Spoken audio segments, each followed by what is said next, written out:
Hi, welcome to the Pursuit of Truth. So I just wanted to bring these clips, the three clips that I got from Subtle Infinity's new video. He's a YouTuber. I'll put his link for his channel. Hope he doesn't mind me using these. I thought they were really insightful. Obviously, I know the second one is Russell Brand. A bit controversial to blame that, but what he said was, well, it was good enough for Subtle to put in, knowing these things have happened. It's irrespective of what judgment is going to have about him. What he said is true about the world that we live in, the system that we live in, which I talk about a lot on the Pursuit of Truth, is the idea of keeping us poor, keeping us, well, even irrespective of money, the idea of money, the idea of the way that we live, that we're all human beings, and yet we've been put in this maze, this game of the system of life where we have to earn money to get the things that are naturally here for all of us, and that we're all divided, and all the stuff, all the way that the system, our actual lives work, is a fabrication and is not benefiting humanity in total, individually and collectively.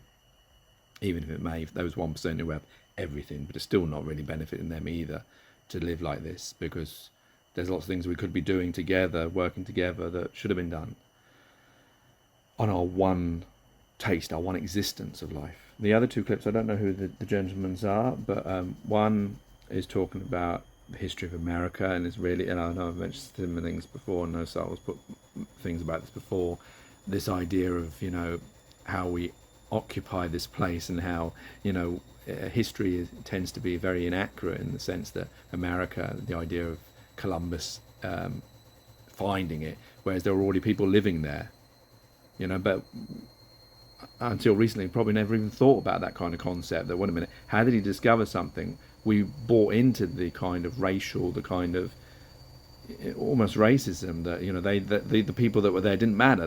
They were like savages, as they called them.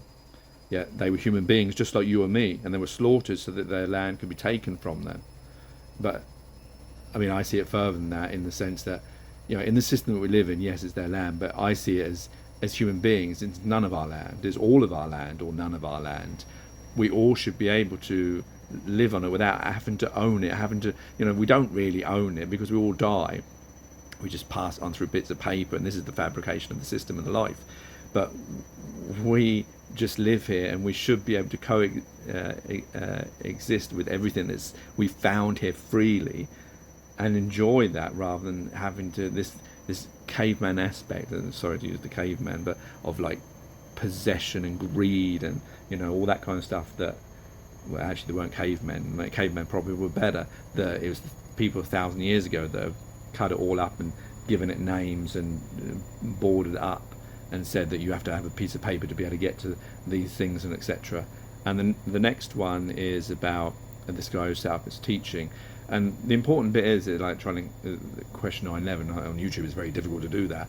But the idea that what we're taught, a lot of it is not truthful. And he lists like loads of things that we tend to be taught at school or in life in general that turn out not to be true.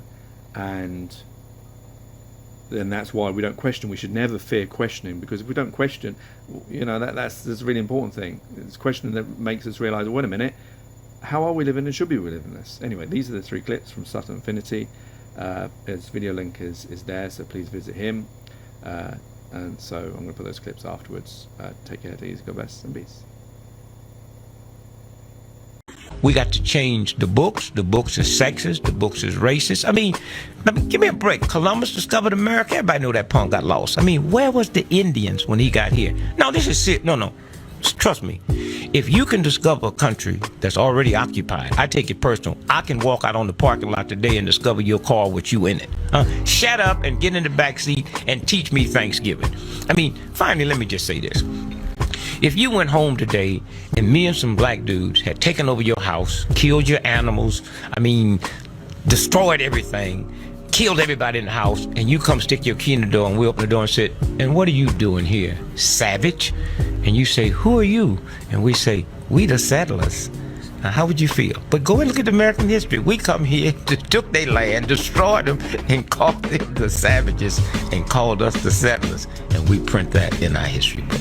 They started this fire. They started it with a laser from space. And whether it's true or not, it not only feels true, in terms of its results, it is kind of true. There is a conspiracy to keep you poor and to benefit rich elites. But it's everywhere. It's almost like water to a fish. It's not a conspiracy. It's just the environment you live in. You live in corruption. Every time there's a disaster or fire, you bet it's going to benefit elites. You bet the poorest people are going to suffer more. Every time there's a pandemic, you bet they're going to control you more, and rich interests are going to benefit from it. We might not find a smoking gun or a beaming laser, but you can be sure that BlackRock and the world's most powerful individuals will benefit down the line from this disaster. The trouble is, by then, me and you, unless we're very, very careful, will be focusing on the conspiracy theory or the tragedy of 2024 or 2025. So for now, let's focus on those that are truly suffering. The people of Hawaii who have lost their lives and who have lost their homes. But let's not get so caught up in grief that we forget how these disasters are exploited by the powerful that benefit from a system that seems to be advantaged every time there's a disaster for ordinary people. If schools taught the Vietnam War was started by a lie, students would know it's okay to question 9/11. If schools taught that the Gulf War was started by a lie, students would know it's okay to question